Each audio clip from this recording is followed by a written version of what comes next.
God level, you can tell him I said it. Level up. God level, you can tell him I said it. Level up. God level, you can tell him I said it. Level up, level up, level up, go.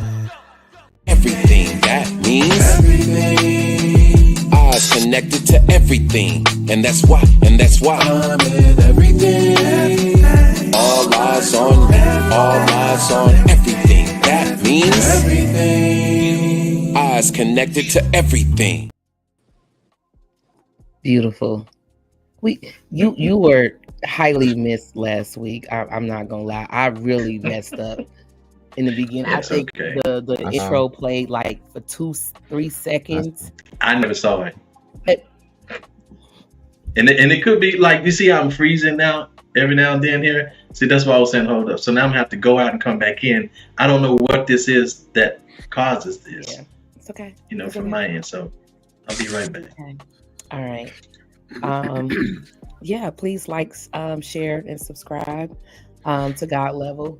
I'm currently on YouTube. We have Facebook, things that people don't want to talk about. TikTok. I am everywhere. If you see the symbol God Level, then that is me.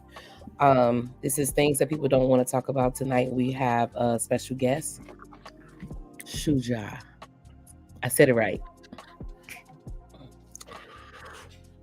But before we get started, I'm God Level. I'm originally from St. Louis, Missouri, home of the St. Paul, the original. You can only get it right here in St. Louis. I am a nurse. I'm a mother. I'm an entrepreneur. I am a friend. I'm an aunt. I'm a GG. I am everything good. John, you want to go ahead and represent yourself? John Skywalker, the Slide Talker here, lyricist, spoken word artist, martial artist, personal trainer, lover of life, student of psychology, and I am a father with 5 hip-hop albums streaming on all major streaming platforms right now. Look up John Skywalker, John Skywalker, John Skywalker. Salute. Salute. King Newborn, you want to go ahead and represent yourself?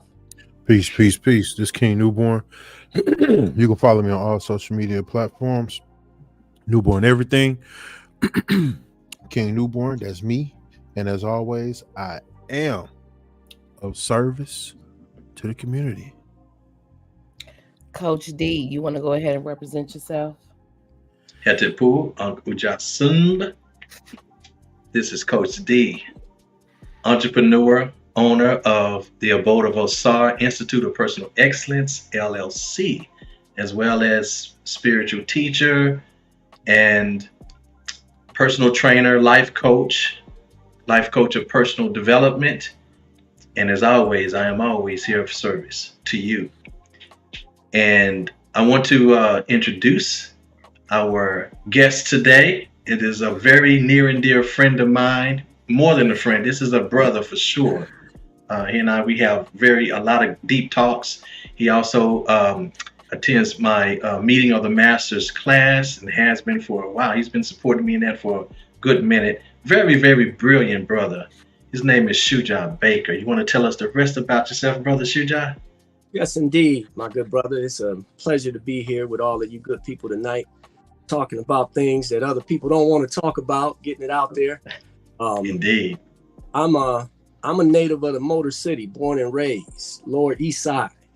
And I am a longtime engineer, 30 plus years engineer, mechanical, electromechanical. Do a little freelance writing. Been published a couple of times doing that. I'm a cultural historian. Ran a group out here in Long Beach at Pomona for about 12 years, where we got into our history and culture at the most meaningful level. And at some point, that led to the connection that we have, right, through Karash Unity Center. And I'm here today to talk about my work with Kwanzaa. I am a former short-term member of the founding organization of the holiday. And I've been an active proponent and participant celebrant for over 20 years.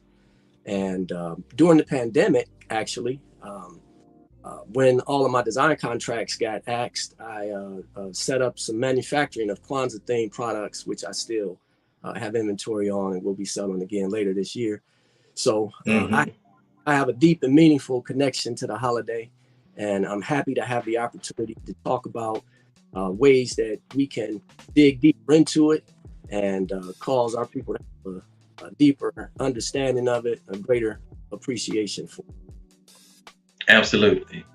Now, we wanted to talk about tradition in the Black community and the importance of tradition in the Black community. And so this is where Kwanzaa comes in. But before we get to that, let's try to get an understanding of the purpose that tradition serves. First, let's look at our state here in and I really hate using the term Black. I really do, only because it's more of a legal term. It's not. It doesn't denote anything.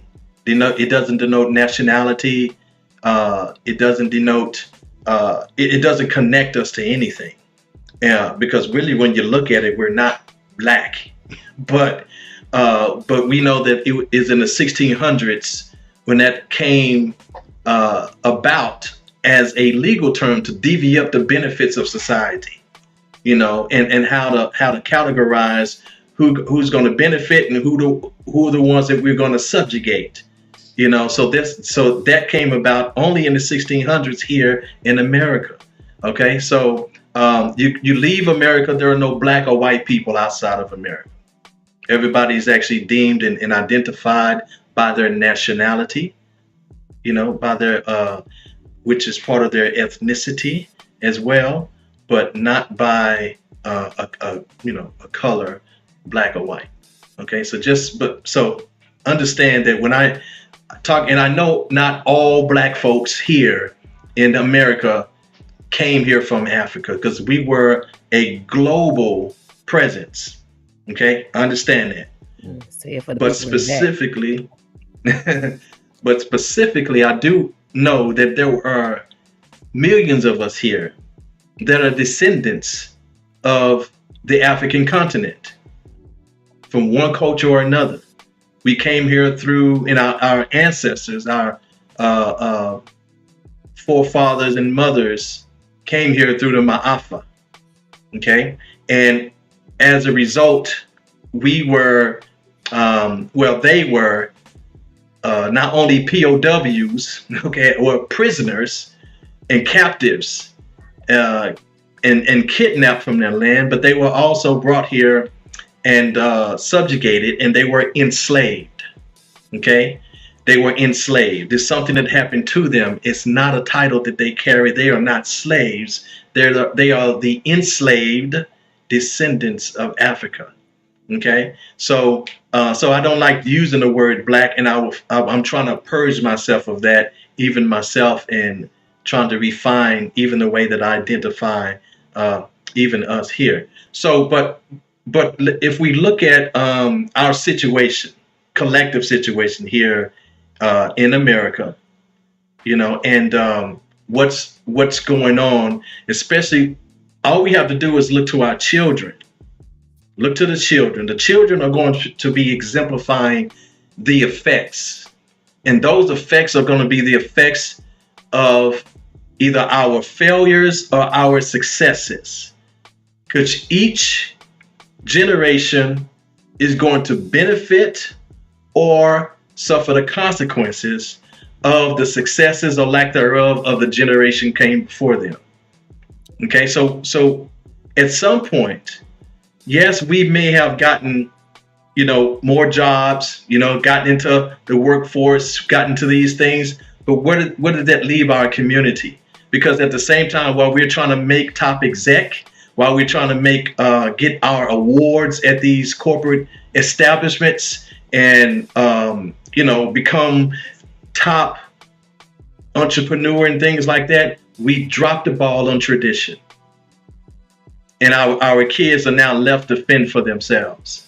They are lacking identity because we didn't pass down traditions.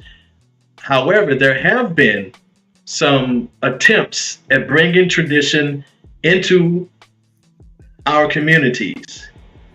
And we're going to talk about one of those. In fact, one of the most powerful traditions I know about, because it even reached me when I was a little boy in Texas.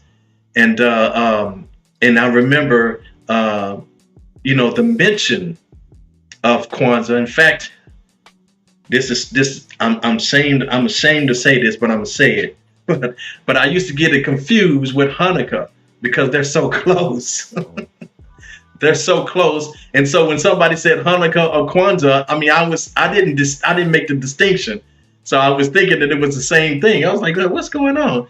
And so there are times that I made that mistake. But again, that was a long time ago, I have to say. But really, since I've came to Koresh Unity Center of African Spiritual Science there in South Central Los Angeles, I got more in tune with what Kwanzaa is. And not only that, but I came across and met with some of the founding members of that particular, in which I never thought I'd do, because I didn't even know that was possible, and the founding organization. And this brother that we have here today has had the privilege to rub elbows as a member, former member of that organization, and have actually had words and had a hand in bringing this holiday or this tradition forward, in another way. He's taken another stage of it, and yet he's here to tell us about another stage that he's working on and why he's working on this stage. So when we're talking about the Kwanzaa holiday, and how important it is, but it's not just a holiday, it's actually something that we should be practicing year round and just coming to observe, our, function.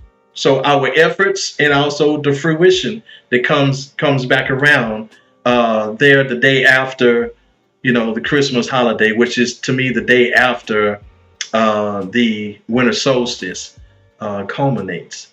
So, Brother Shuja, so tell us a little bit about what you're doing right now with Kwanzaa, and you want to give us the history on it, and what do you want to tell us about that?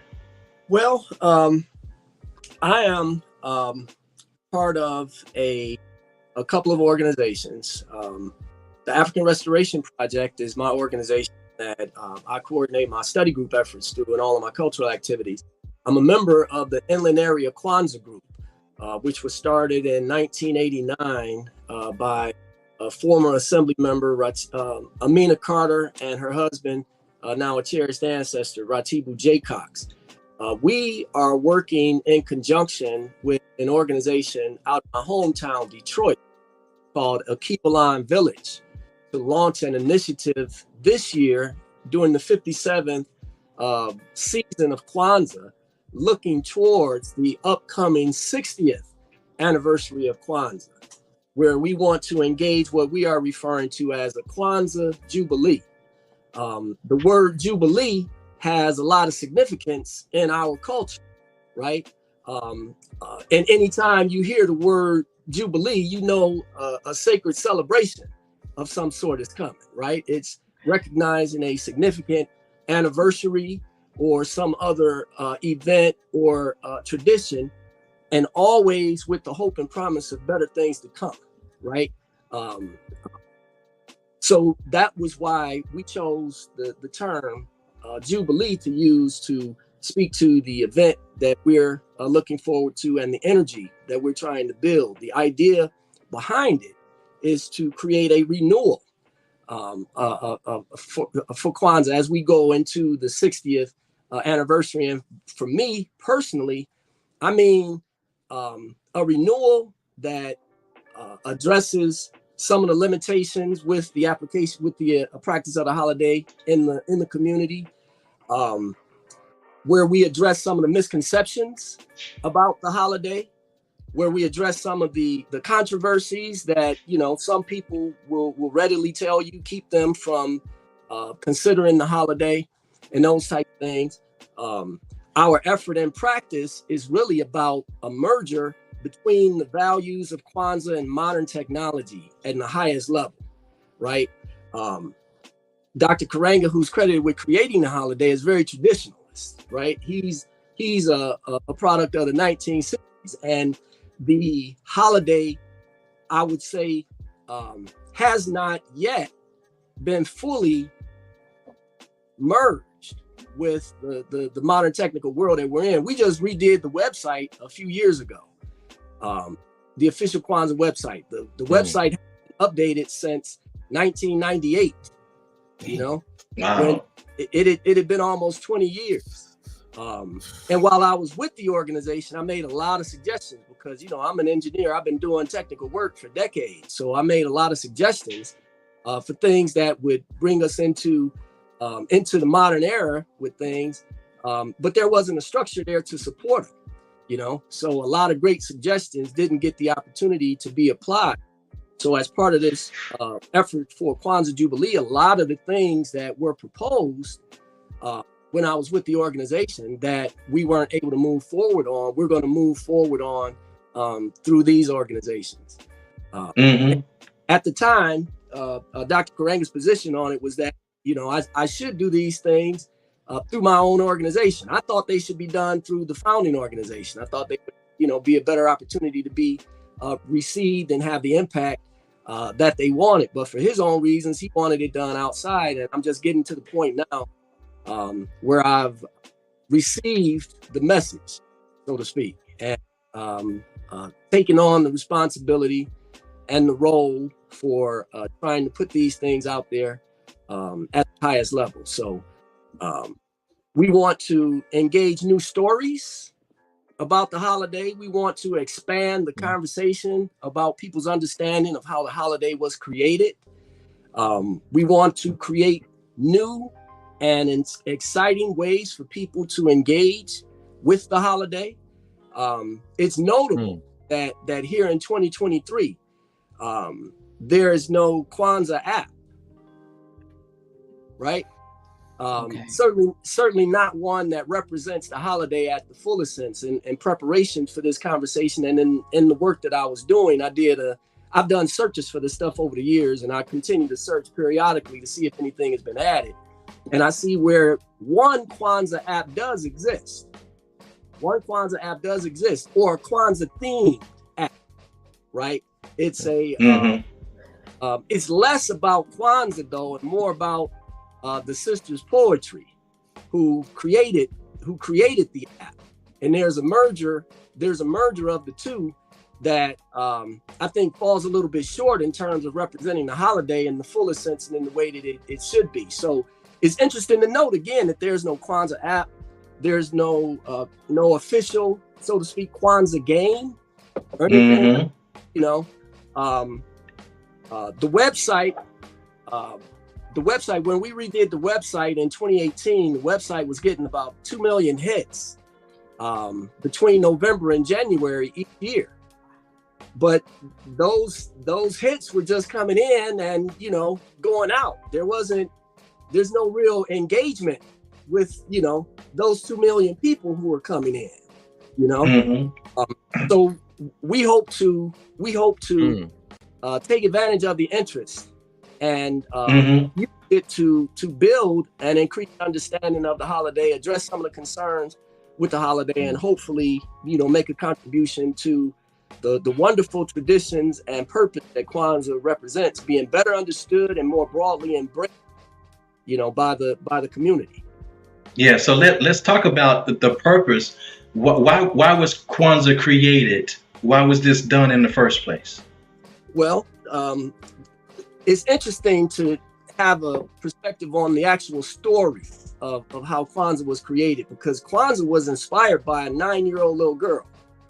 The creation of she was the oldest daughter of a member of the US organization. And this was during the holiday season, 1965. She made a frustrated observation that Black people didn't have a Black holiday. So she asked the adults within the organization, how come we don't have a holiday? Everybody else got a holiday. How come we don't have one? And the adults, you know, gave her a response that, you know, was intended to sort of, you know, ease her spirit and, you know, go forward, but she wasn't having it. You know, she was insistent that we need a Black holiday. And that led to Dr. Karanga leading a research effort that brought about the holiday. And during this month-long research effort, they researched festivals and celebrations within a range of different African cultures and settled on harvest festivals.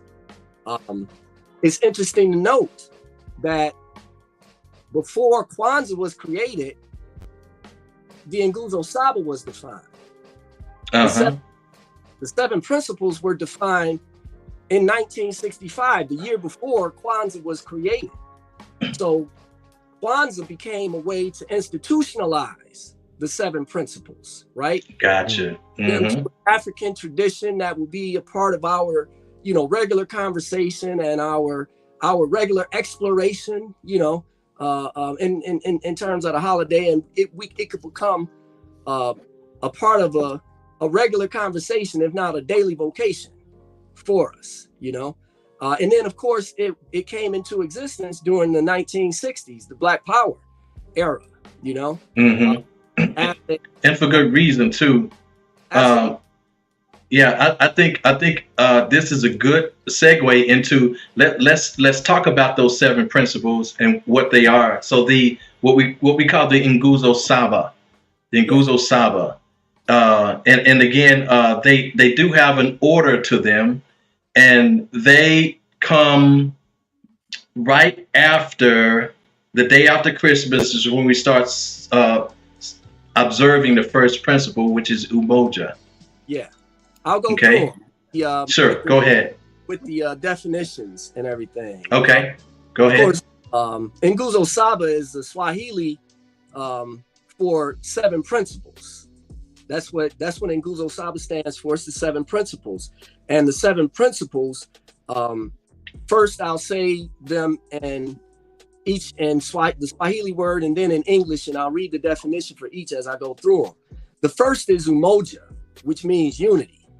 And that means the definition is to strive for and maintain unity in the family, community, nation, and world African community. Second one is Kujichagulia, which is self-determination, which means to define ourselves, name ourselves, create for ourselves, and speak for ourselves. The third principle is Ujima, which means collective work and responsibility, which means to build and maintain our community together and to make our brothers and sisters' problems our problems and to solve them together. The fourth principle is Ujamaa, which means cooperative economics, to build and maintain our own stores, shops, and other businesses and to profit from them together. Yes.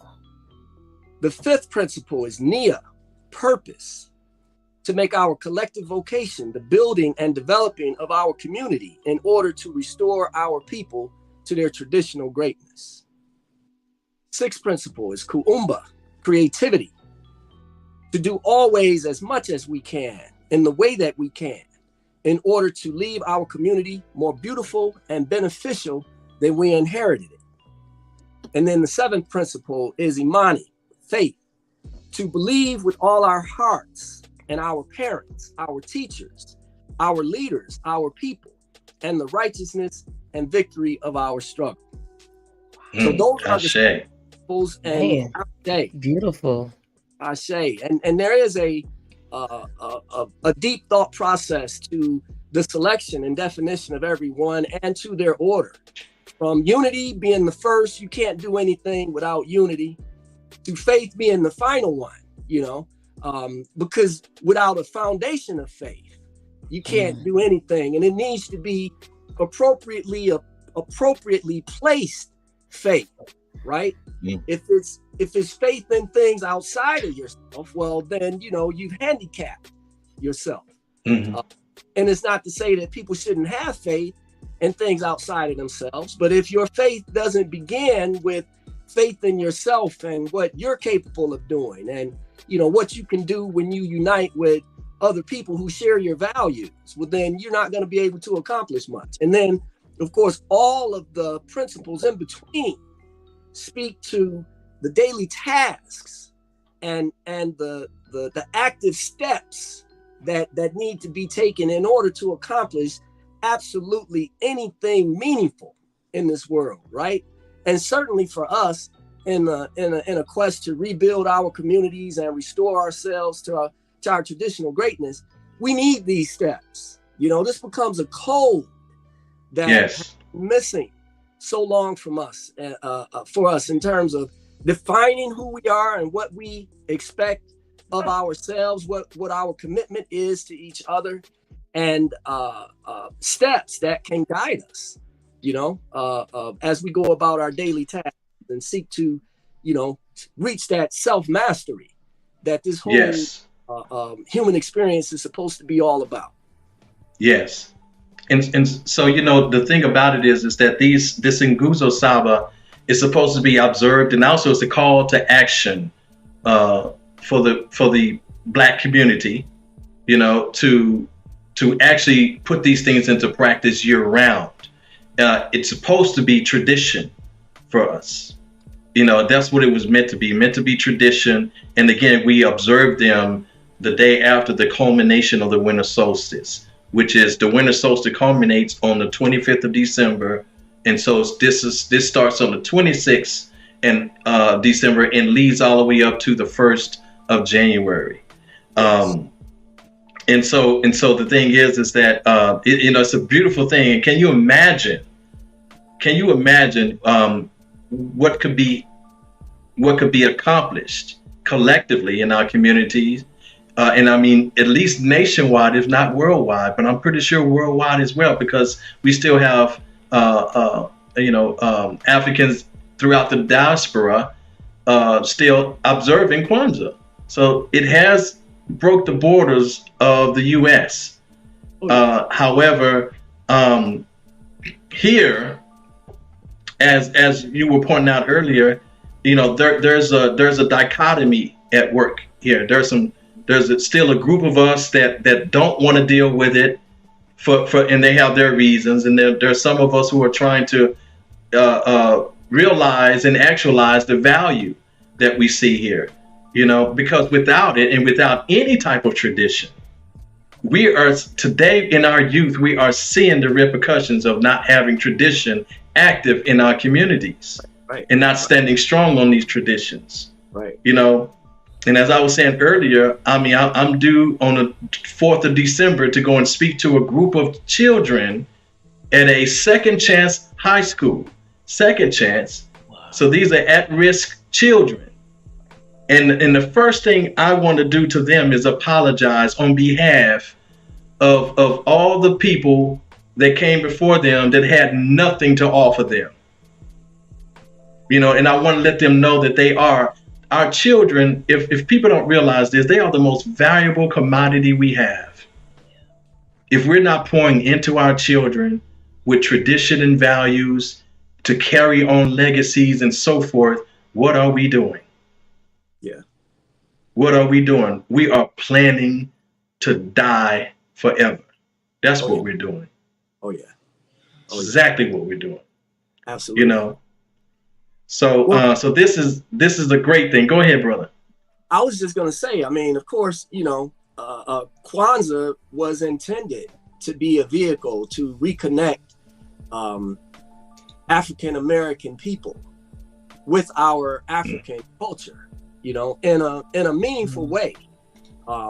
And it took the celebratory route, right, to try to engage people in our culture through a celebration, and hopefully bring people in to develop a deeper appreciation for the foundations of that celebration and all that it represents. And that's really why I have attached myself to the holiday in that way, because as I said to Dr. Karanga, I thought it was a stroke of genius to develop the philosophy that philosophy that the Nguzo Saba comes out of, that then brought forward Kwanzaa. And you know, the idea of putting forward, developing a system of thought that is by definition the best of African thought and practice in constant exchange with the world, to me sounded like exactly what our people needed. You know, we need a substantive connection with African culture. The challenge with causing our people en masse to have an appreciation for African culture is that they don't know anything about African culture to be appreciated. They only know of the conquest, you know, they know of enslavement and those types of things. They're not taught about the rich history and the eras that existed before the enslavement. The enslavement was a minuscule fraction of time, you know, compared to the much broader history. If we're talking about pouring into our children and the value of culture, I mean, I can use myself as an example. As a future engineer, if I had learned in my elementary school days that our ancestors laid the foundation for modern mathematics, science, and technology in the Nile Valley region, if I had known that our people had done that, that would have completely changed my attitude about the schooling process and about what my potential was and my capacities were. Instead, I spent a lot of time goofing off, playing games, and, you know, acting like I was shown that I should act by the community around me. You know, I grew up in the hood, you know, so if you emulate what you see around you, then you're going to become that, you know, and that's by design. That's right. If I had been given a deeper understanding of where I come from, you know, as the Honorable Marcus Garvey said, people have done what people can do. And if I had learned that, you know, my ancestors laid the foundation for, you know, modern science and technology and mathematics and all of that, and we're doing highly advanced math thousands of years before, and the people had built structures that, you know, the modern world can't even explain how they happened. I mean, that would have given me a whole different self-concept and would have encouraged a completely different engagement with the educational system, the educational process, and I can assure you, I would have accomplished more than I've accomplished so far in my life, you know? So that's one of the things I appreciate, that Kwanzaa makes a substantive dive into the history and draws forward teachings and lessons that anybody can appreciate if they expose themselves to it. Who can argue with the notion of unity, of work and responsibility, cooperative economics? Who can take a position opposed to those if they truly understand what they're about? Who would not be inspired by what that calls on us to do, and can't recognize that if we could convince more of us to embrace those ideas as a daily vocation, then we would be well on our way to everything we want and desire and deserve. I mean, the world that we want and deserve to live in would be upon us, you know? And more importantly, the only way that world will ever be upon us is if we do exactly that, if we take responsibility for creating it for ourselves in a collective exercise. So for those reasons, I saw so much value in the holiday, and as yet, I still think it's largely untapped. It's certainly more widely celebrated outside this country than in this country. That's not to say that it's not widely celebrated here. And then being out here in Los Angeles, in the city of its origins, there's a whole different dynamic about the holiday out here compared to anywhere else in the world, you know. And this is where you get some of the controversies around the holiday are still treated by many people out here in the Black LA community like they happened just yesterday, you know, as opposed to almost 60 years ago, you know. And you get a similar energy like that in other significant cultural areas. Like you go to New York and you can get some of that energy there. You know, they're deeply steeped in culture over there. So in those areas, and also in Detroit, my hometown, that's a Black city. They engage. That's how I ended up getting hooked up with my people there for, you know, this Kwanzaa season and this initiative, because as they try to spread the teaching, they run into some of the same limitations that I run into out here. So there's a tremendous value in it, and as Franz Fanon said, every generation must, out of relative obscurity, discover their mission and either fulfill it or betray it. So I'm hoping to be a part of building on the work that Dr. Karanga and the other members of us who created the holiday started, and add that technology twist to it, and hopefully have success reaching more people with this message and meaning, and having it do what I think it can do to help us build our communities and do all of those wonderful things that we're waiting on ourselves to do. Indeed. Now, you say it was a 9-year-old girl. She was 9 years old at the time who gave that profound question of why don't we have a holiday of our own? How old is she today? Well, with this being the 57th anniversary of the holiday, she would have to be 66. 66. At this time, 66 thereabout, depending on when her birthday falls.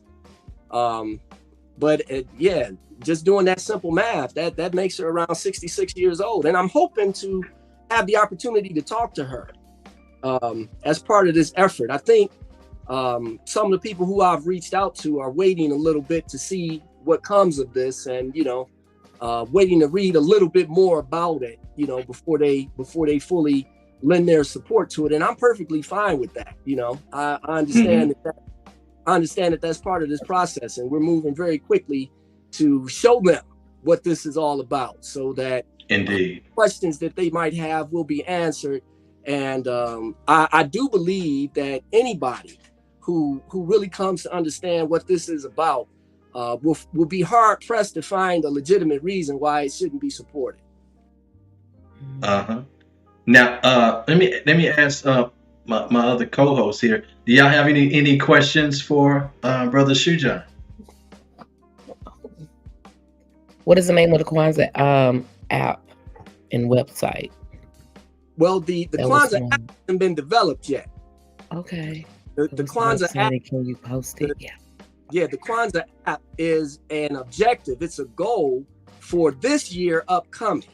We intend to have a Kwanzaa app and a Kwanzaa video game by Kwanzaa next year. So we'll be going into development on that after the first of the year. Okay. The website where all of this will be found is Kwanzaa.org. Simply Kwanzaa.org. And right now you'll just see an indication that it's under construction. If you go to Kwanzaa.net, though, you'll see my current Kwanzaa website, and you'll be able to see images of some of the products that we were manufacturing, Kwanzaa products that we were manufacturing. I don't have the store active right now, but we'll activate that in December to be able to go ahead and distribute some of those products that we have. And that site was developed at the same time that we redid the official Kwanzaa website. So my company redid the official Kwanzaa website for Dr. Karanga in 2018. And I was able to, he agreed to my starting a Kwanzaa themed website to put some of the things out there that he didn't want to put on the official Kwanzaa website, like some Kwanzaa themed products. And a few other things. So it was that's how my Kwanzaa themed website came about. Now we're in the process of doing a complete new website. The Kwanzaa.org, which we intend to launch by the end of this week, is going to be completely different. And we're going to make that based on the most modern templates out there, making it have all of the elements that go into the most newly developed websites, make it a interactive experience, and have it fully outfitted for any meaningful question about the holiday to be addressed. Indeed.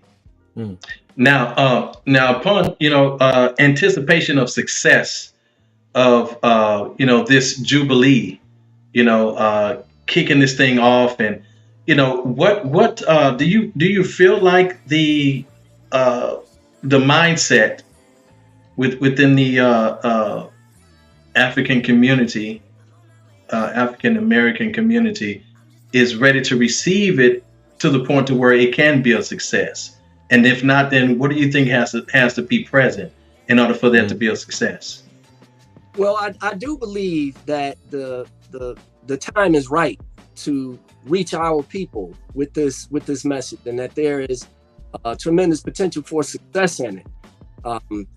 And I think one thing that's key to it, there are two keys to it as far as I'm concerned. A compelling message, right?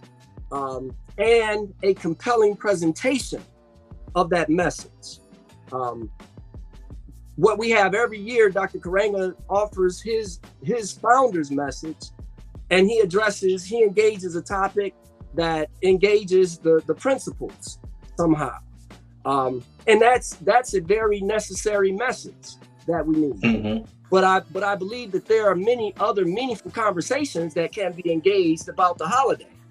And I think that what we're going to do this year, we're introducing a conversation about the other people who assisted Dr. Karenga in creating the holiday, and I want to focus on that 9-year-old girl, or who was once a 9-year-old girl, and her contribution to it, because I believe a virtually unlimited range of conversations can be created about not only the holiday, but our own potential. If we have a respectful conversation about that little girl having the vision, there's so many different ways we can engage that conversation. One of the topics that I took on actively in my study group was the capacity, the unique capacity of women and girls to inspire us, right? Women inspire each. Hold on, let me say it like I said it before. It can't be debated that nothing inspires men like women, right? We ain't gonna have a debate about that up in here, are we? Indeed. Everything we do is about that. That goes without saying. But one thing my sisters taught me is that sisters inspire sisters like nobody else does. They inspire each other like nobody else is able to.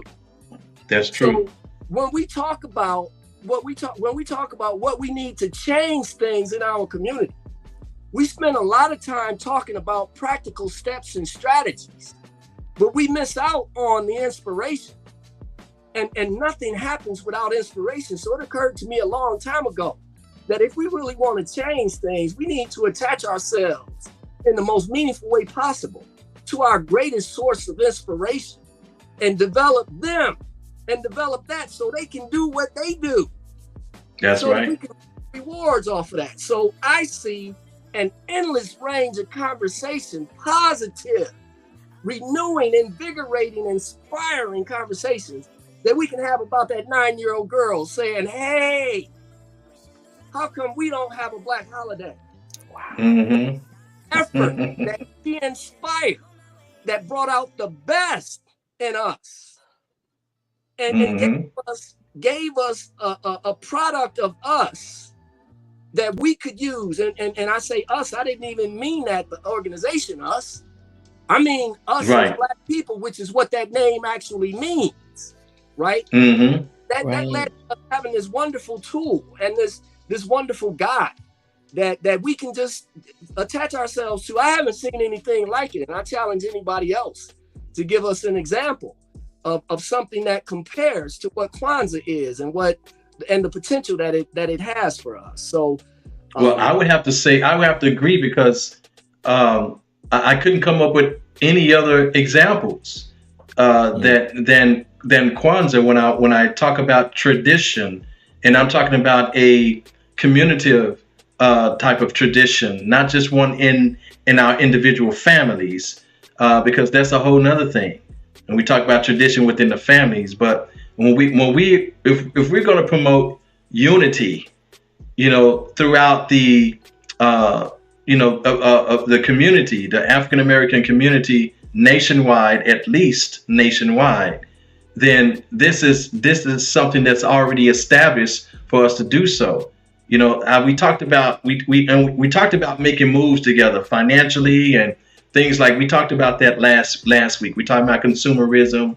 We talked about all the wonderful wisdom coming from Dr. Claude Anderson, and this is another brilliant piece of the puzzle that we need and to implement.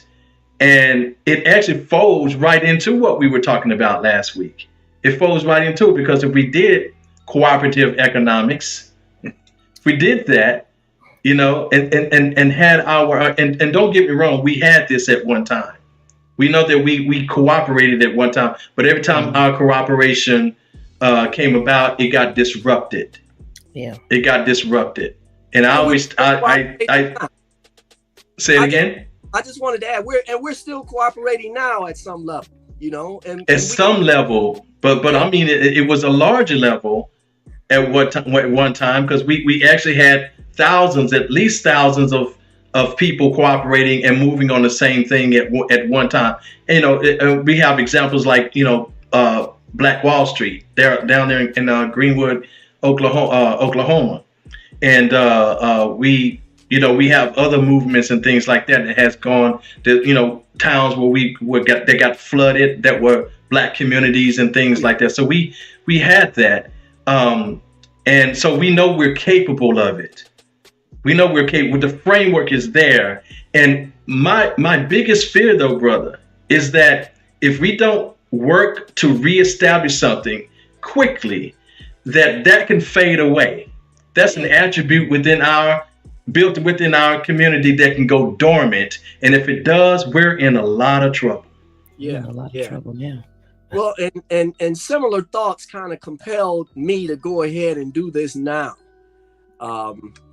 These were plans that I guess I had at the back of my head, for years down the road,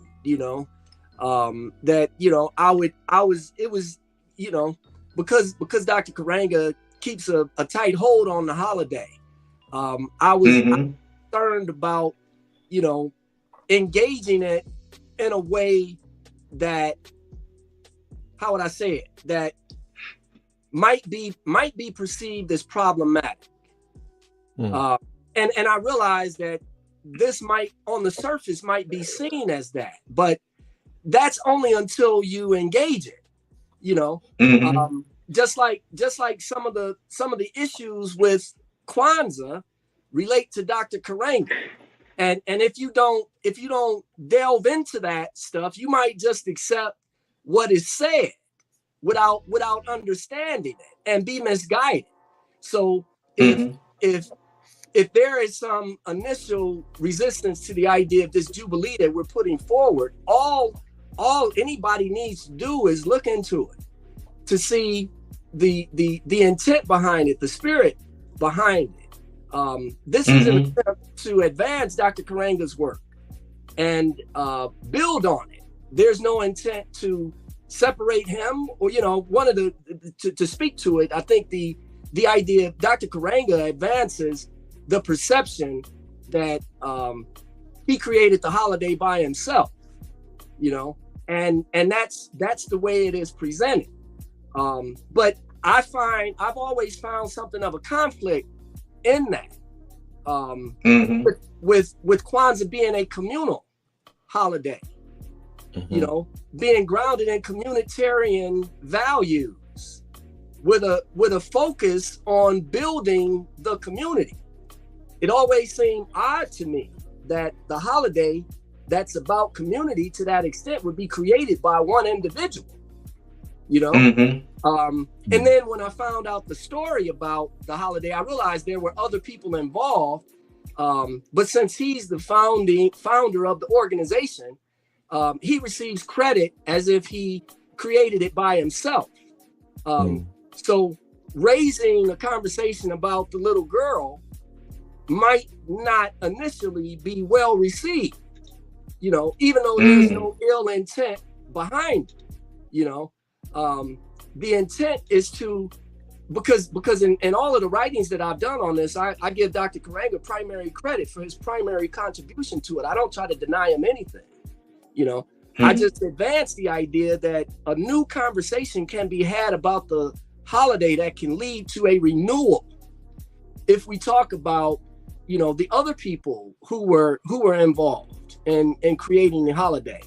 That because again, a lot of the resistance to the holiday is tied to Dr. Karanga, you know, specifically. You know, people have issues with things that are said about him,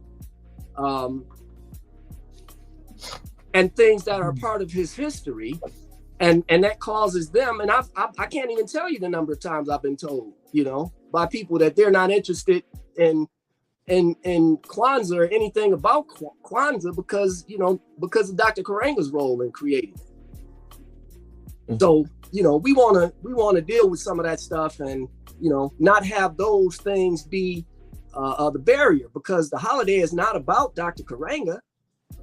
You know, the holiday is not about him. Whatever issues people have with him, whether they are legitimate or not, has nothing to do with the idea of unity amongst us as a people, and, you know, all of the other principles that go into it. So there's a need to have a conversation, have some clear conversations about these things, to make the necessary distinctions and to clarify things and to hopefully elevate the entire conversation about the holiday, you know, get beyond some of these distractions and, you know, get to a fuller and deeper appreciation for the holiday, what it's about, and what I believe its potential is for our people.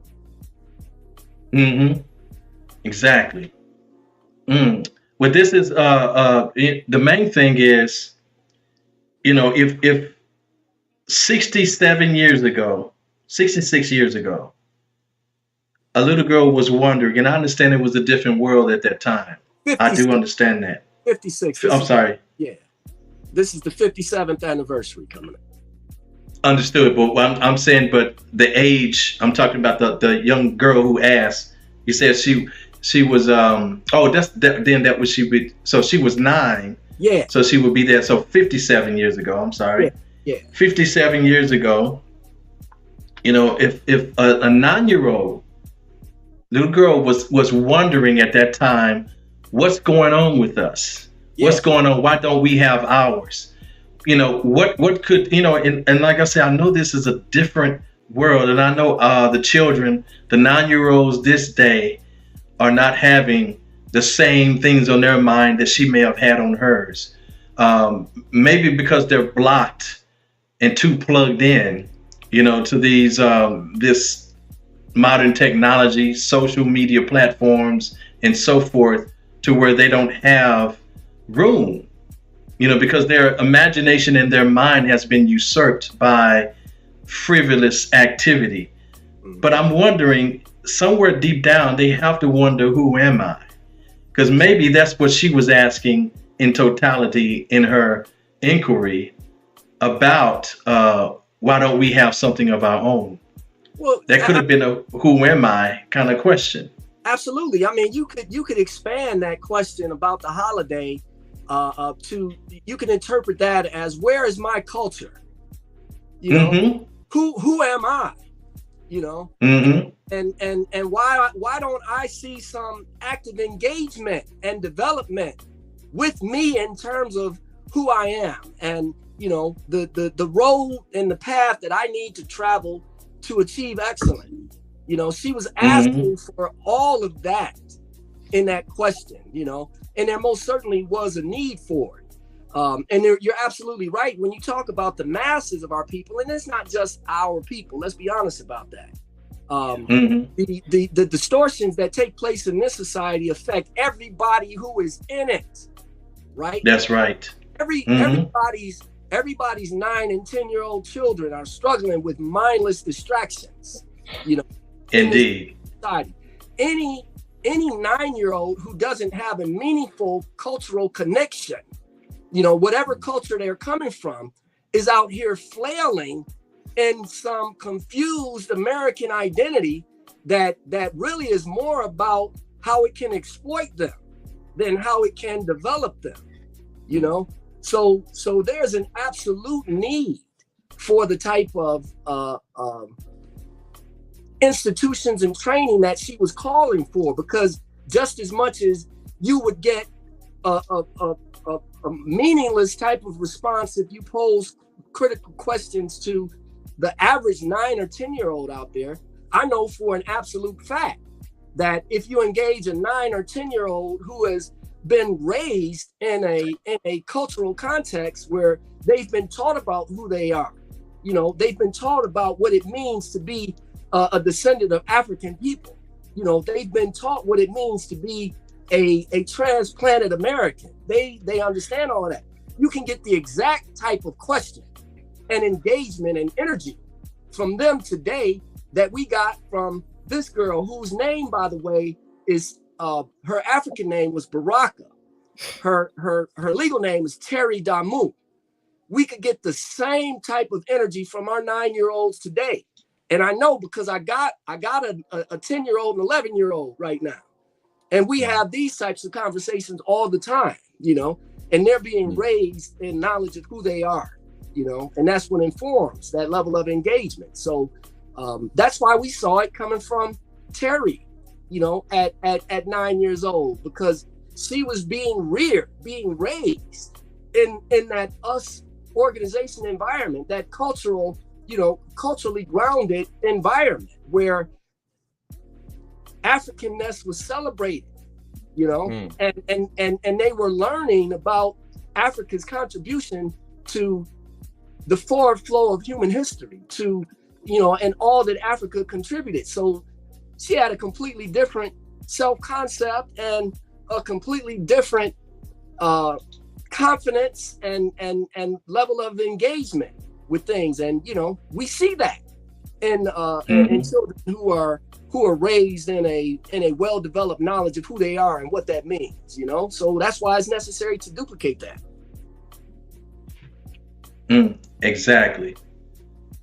All right. And I love what you talked about, how our history goes far beyond slavery, goes far beyond even when we as captives showed up on the shores of America back in the 1600s.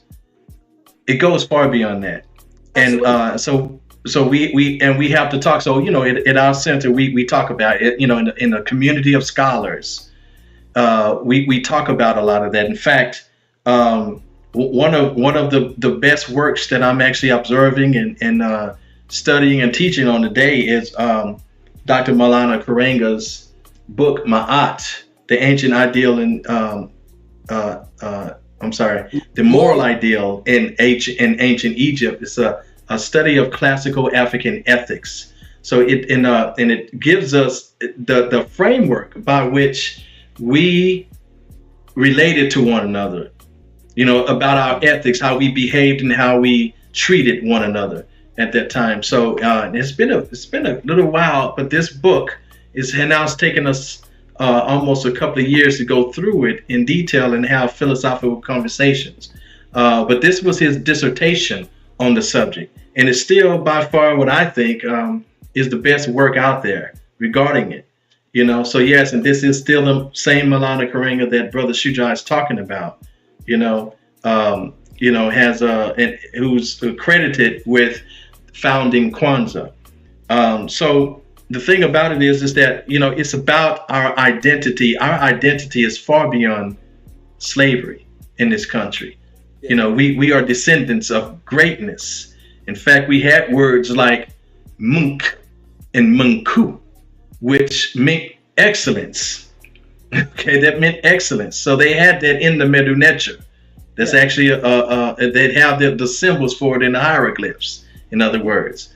And they didn't do anything that was less than that. It's part of our culture, part of our DNA to be excellent, be excellent.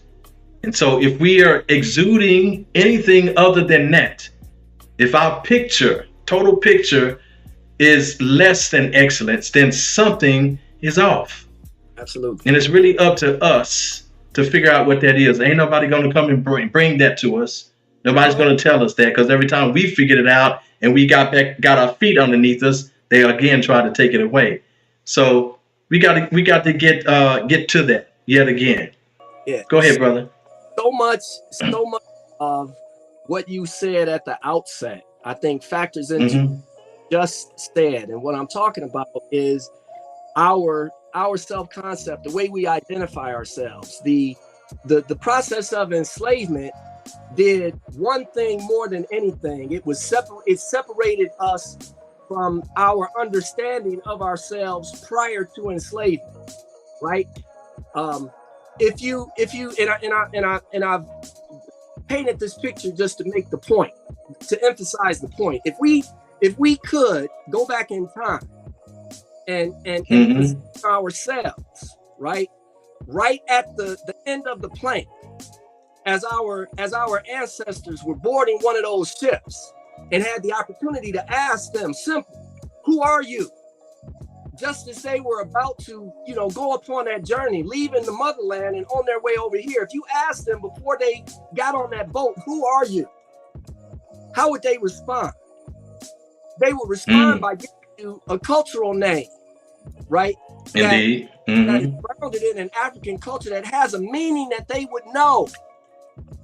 That in some way, consistent with the practice, called on them every time it was uttered to become an ever increasingly better version of themselves. They would give you a cultural name. They would say that I am Khan, I am Iwe, I am Pseudo Swana, I am Yoruba. They would tell you, and then they would be able to tell you what that name means and what distinguishes that group of people from another group of people. Indeed. And how they all look alike. If you were to go up to a group, pick a number, 5, 10, 20, 100 Black people, and ask them simply, what does it mean to be Black? Let me tell you what you would get. And I can tell you what you would get because I've been doing that very thing for 20 years. You're going to get a mixed response that is going to center around, in most cases, things like our athleticism, our swag, or our oppression. That's going to be the predominant response. Is going to cover those three areas. There's not going to be, it would be very rare for you to get an empowering definition of what it is to be Black. You are absolutely not going to get a consistent definition from these people, which becomes an example of why we haven't been able to unite around that idea. If you don't have a conception of what it means to be who you claim you are, well, then how can you unite around that idea? Well, that's it. So to connect it to what you were just sharing about the moral idea of ancient, a good friend of mine, Dr. Arnett Carl Duncan, shared something with me in response to, these writings I've been doing around this Kwanzaa effort. And he said that the teachings coming out of Kemet were reconstructed and brought forward to help us as a racialized people restore ourselves. But when they were originally written, they were written for a non-racialized humanity. And they have been adopted by everybody around. Right. Those teachings have permeated the world. But if you if you look at the world, the people who are most connected to the originators have gained the least benefit from those teachings and all that they are, so we got to correct that. And I believe a big part of that is, building on that self-concept and addressing the confusion at its source. I'm not engaging the race topic here, but as you know, brother, Coach D, this is all part of this whole effort. You know, Mhm. at the foundation, we need to elevate our conception of what it means to be who we are, and put that in practice if we want to improve our conditions and our standing in this world. It's simply that. Yes. There's no other solution. You know, we are the people who we've been waiting for. You know, nobody's going to save us. Period. Right? So if Christ is to return, it will return through us. Okay, well, just know that. Well, I mean, and we would understand that if we understood where the Christ concept came from. Yep.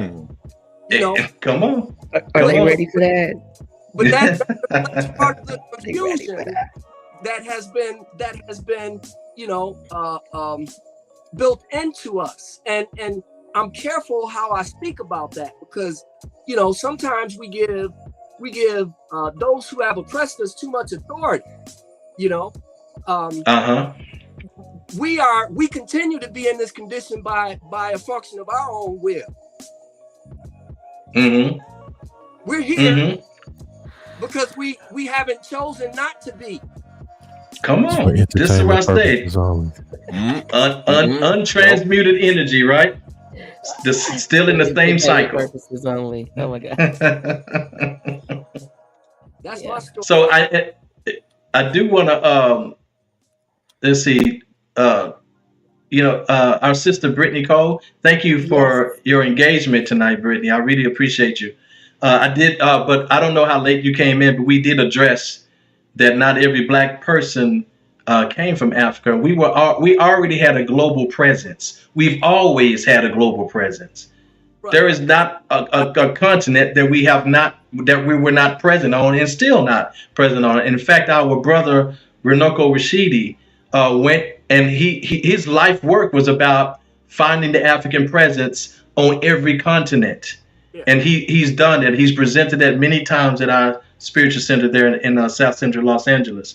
And what a great man. I actually had the privilege of, when he passed away, he actually passed away in Kemet, you know, in Egypt, when he went on his last trip there. He passed away then, and on the same grounds as our ancestors. And I don't, you know, that's such a privilege. I don't mean to say, make it sound like it's just but I'm just saying, if we gotta go, you gotta go, right? Go out right. But had a privilege of actually being one of the pallbearers at his funeral, and shaking hands and rubbing elbows with some great scholars even at that time. But just understand that yes, we were always everywhere, always everywhere. I have to take slight issue with part of what you said, because the undisputed truth is that not only do all so-called Black people on Earth originate in Africa, but every human being on Earth originates in Africa. It's just a question. It's just a question of how far you're going to go back in your family tree, and then the question: who determines how far back we go in our family tree? Say that. And what is their purpose to set those limits on us? Because as far as I'm concerned, in the fullest sense, to be human is to be African. Because if everybody can trace their origin to that landmass, then that's the ultimate reality. Well, period. Yeah, nothing I said takes away from that fact, brother. I want to let you know that, but I'm just saying our presence, that even as we spread out, migrated, we occupied all the continent. We were everywhere. We had a global presence. Absolutely. Everywhere. Absolutely. And we carried that African knowledge with us. And if we know how to look for it, you see it all over the globe. All over. You ancient Kemet everywhere. Before that's right. Ages, Africa was bigger than what it is. Yeah, indeed.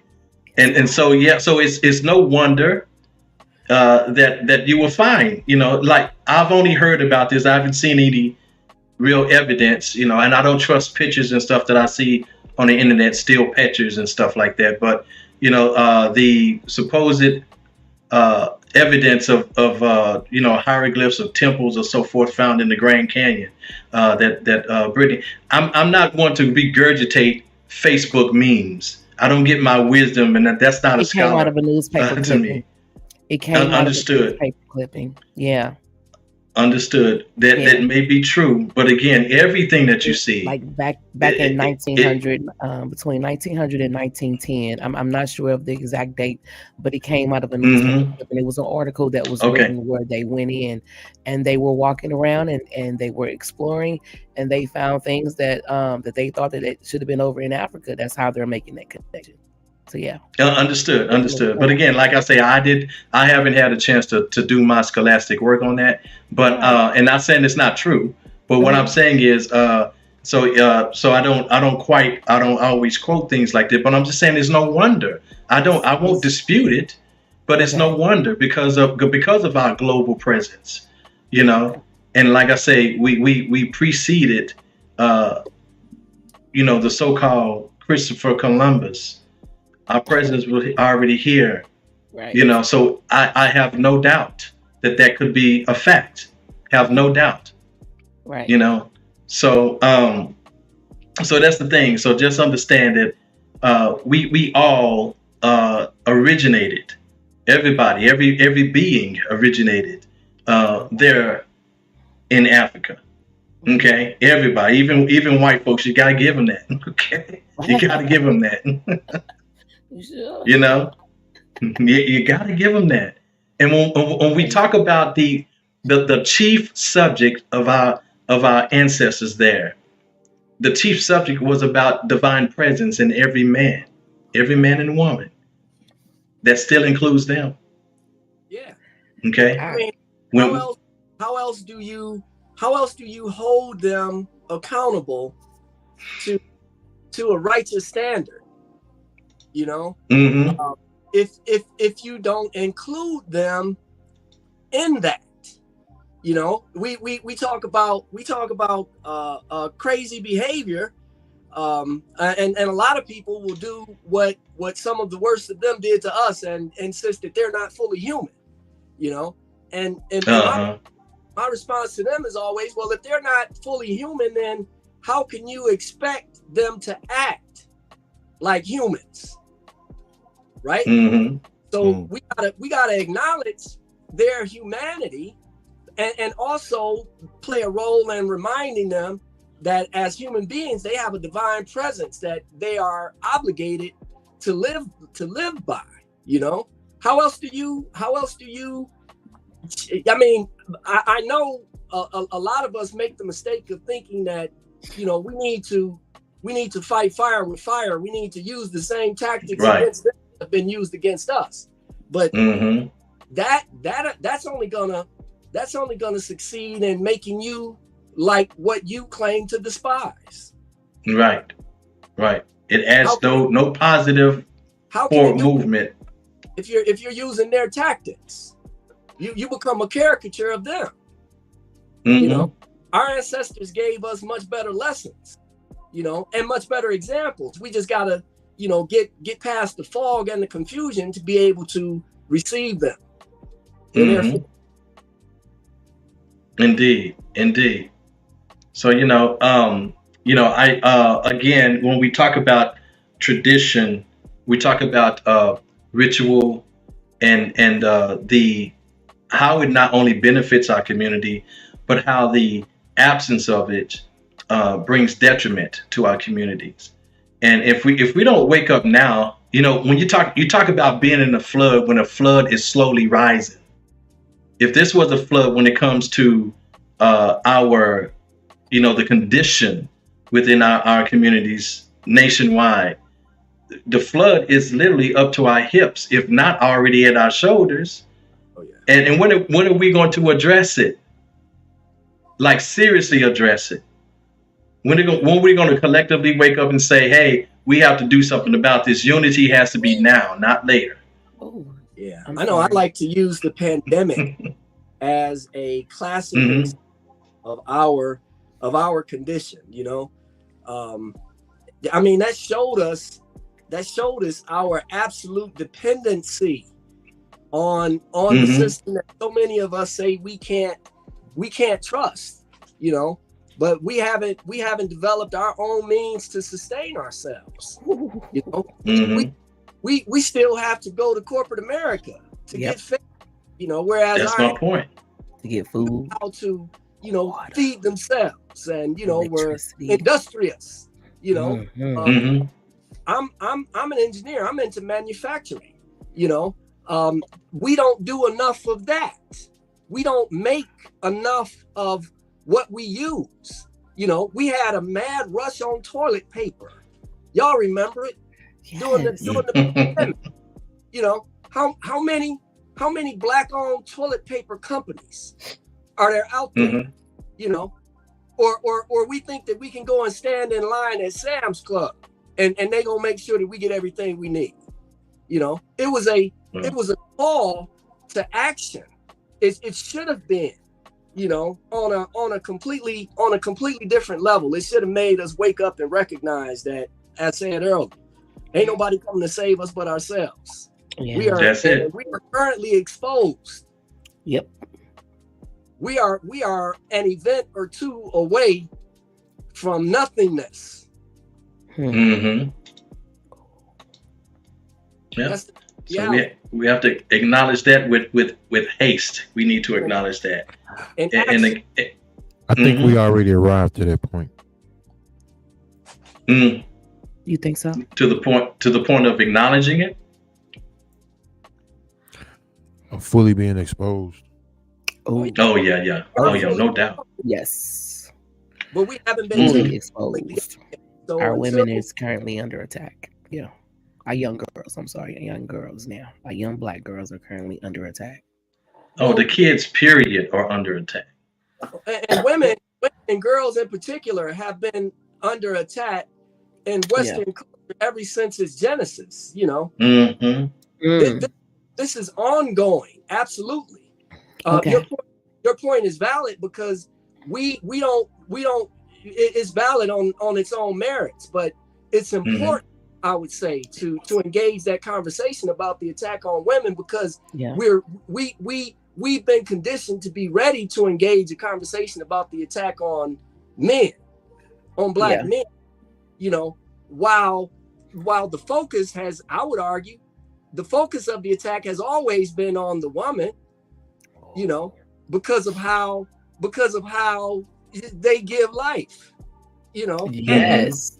We discussed earlier, primary influence, you know. So because we don't have enough conversation about the attack on our girls and our women, I'm one to say all the time that conversation needs to be raised. Indeed. Absolutely. Oh yeah. Well, Brother Shujat, you have been just a blessing and a wealth of information. We love that, and I always enjoy your energy. You know that, and you know, just really appreciate you coming and sharing that with us today. And what I'm hoping is that this reaches, you know, some ears, and this serves as a call to action. You know, it's a wake up call. To make us, you know, realize, even if things that we don't realize, sometimes we got to be told what's going on. Yeah. And this is us telling you, you know, so hopefully that cause you to function in a different way. Well, I appreciate the opportunity to talk about it. And, you know, I'm glad to say that this is my first, you know, public conversation about it. Really? So, yeah. So for wherever it goes, it'll always be the case that this is where it started in many ways. Thank you. You heard it here first, ladies and gentlemen. We are honored to have you. Yeah, I mean, we got a strategy to get it out there. You know, I mentioned I've been published several times in Black newspapers around the country. So we got an article that we're gonna push out to the Black Newspaper Network starting later this week, and then we got follow-ups for that, and then the Kwanzaa.org website is going to launch this week. By the end of this week, it will be up. So we're going to be directing all of the efforts through that site, you know, to develop the effort, and we'll know by the number of hits what the engagement is, you know, and, Okay. and how well we are reaching people. And then that will trigger, you know, we got a few levels of plans in order to get this out there. We planning a slow unveiling this year, and then we intend to gain momentum next year, and, you know, keep it going through the 58th and the 59th year. And then we intend to have some meaningful things to talk about for the 60th holiday. Very meaningful things to talk about. So exactly. Stay tuned. All right. Thank you so much, Brother Shuja, for joining us again tonight, and appreciate it. You know, just appreciate it, and also the panels, and I appreciate the opportunity again. Thank you, God Level, for allowing me to, you know, just to have some you know, a little bit of input and do my thing this month. She gave me yes. I gave you the month. She gave me she gave me the month of November to put out the subjects and everything. February too, you know that, right? I do? Is that soon? Yeah. Oh yeah, well, it's Black History Month, huh? Absolutely. Yeah. And we have you to lead the way. Boom. All right. Hey, all right. I'll put this out there, you know, if there's an opening and an opportunity before Kwanzaa to come back on and talk about this effort once it kicks off, you know, I would be happy to do that. So you are more than welcome. You give me a date and time, and we'll make room for you. All right. All right. That'll be done. It's just that simple. Okay, Bars. I got you. Yeah, Bars. and you can also join us in February for Black History Month. Oh well, we gonna talk about in February, because we are tentatively targeting February as the launch date for either the app or a video game. So we're gonna be definitely come on and promote that. Yes. Absolutely. Looking forward. Absolutely. All right. There we go. All. I so appreciate the opportunity to be here today. We appreciate thank you. The conversation was fire. You wasn't even prepped. You just came in. Oh no! Listen, I told you this brother brings passion with him everywhere he goes. He's never without it. Don't leave home without that passion. It's not. But to be fair, it's not just me. All y'all did was got a snapshot of a regular hour-and-a-half conversation between me and Coach D. How we roll every time we roll. So every time we roll, exactly. Yeah. Yeah, that's peace. That's peace. All right. So thank all of you. Thank you for glad to be of service to you. Oh, absolutely. This is the outro. Does anybody have any final thoughts? Because I'd be like closing statements. I'm not in court. John? Yeah, I got something. Oh no. Concerning what we just talked about. Not your bars. Not your bars. Not yet. We ain't ready for the heat. He ready to go. He like, yeah, you feel flaming. Not the bars yet, John. We ain't ready for the heat just yet. I just encourage everyone who is viewing this, prepare. You know, start very small. Something as simple as just going on the web and just looking at the 7 principles and then just posting it on your timeline. Yeah. That's a good start, yo. You just got to get exposed. You know, you're not gonna just start off, you know, heavy rituals with the, you know, the garments, and you're not gonna be that motivated. So just to encourage you, start off small and then build on that. You know, get exposed first, understand the principles, and then, you know, build up from there. Okay, what can I do next? That's what's up. King Newborn. Well, for me, I'm always gonna say, look inward.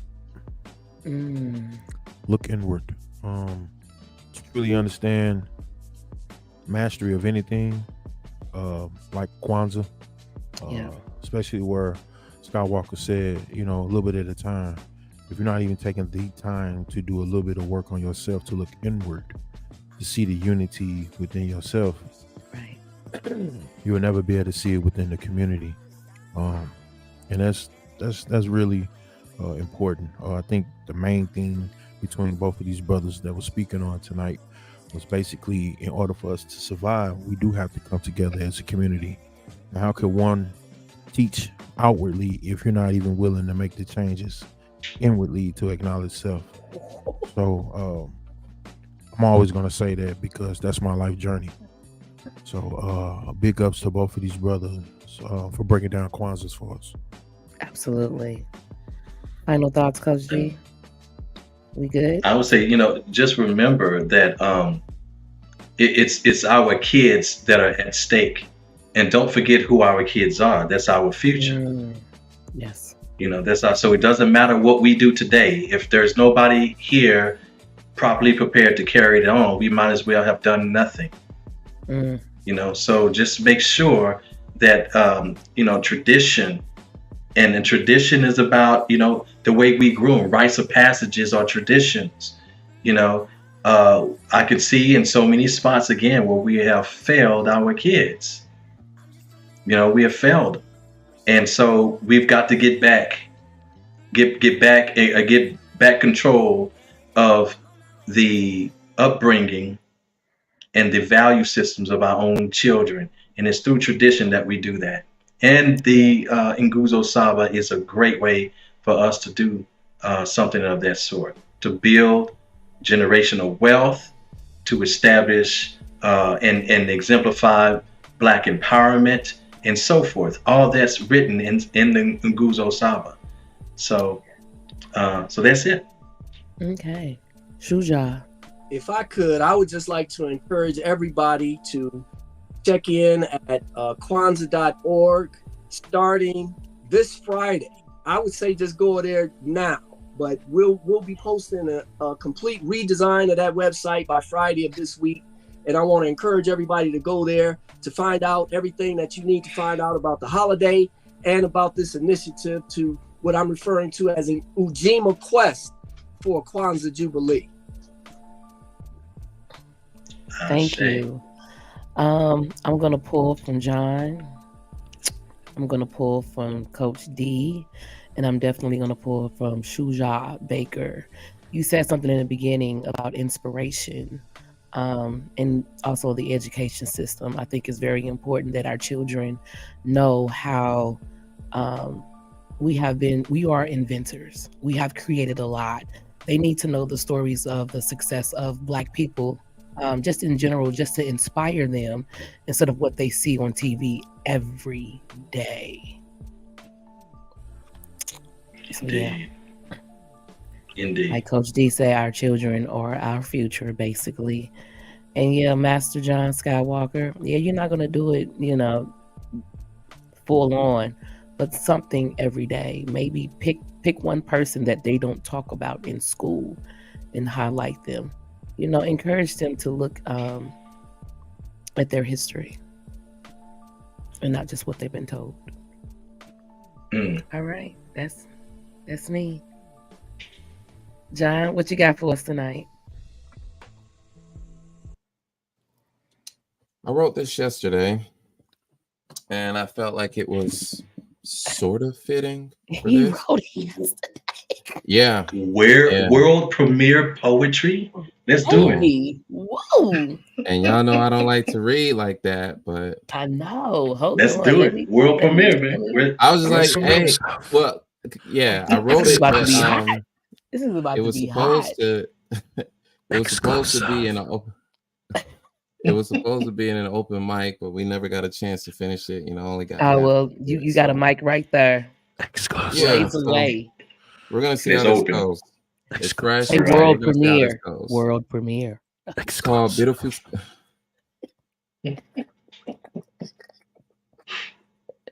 Beautiful Scars.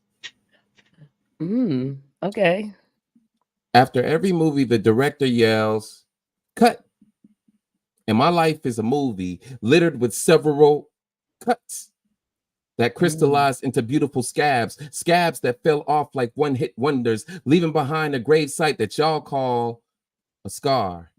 And I am the groundskeeper to this graveyard of traumatic experiences, wounds that are buried in melanated soil, breathless yet breathtaking stories, stories that I put on silent so you can't hear them, but you can feel them every time your eyes dig them up and your curiosity becomes thirsty. But my mind is like the Flint River. This polluted stream of dead memories needs cleansing. And I'm not trying to be racist, but you cannot sip from this fountain of truth.